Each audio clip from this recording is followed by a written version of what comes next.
தந்தை மகன் தூய ஆவியின் பேராலே ஆமேன்.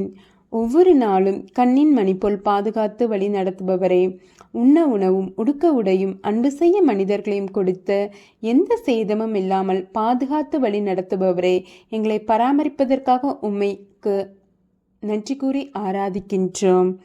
லூக்கா எழுதிய நற்செய்தியிலிருந்து வாசகம். 3ஆம் அதிகாரம் 4 முதல் 5 வரை உள்ள இறைவசனங்கள். பாலை நிலத்தில் குரல் ஒன்று முழங்குகின்றது. ஆண்டவருக்காக வழியை ஆயத்தமாக்குங்கள், அவருக்கான பாதையை செம்மையாக்குங்கள்.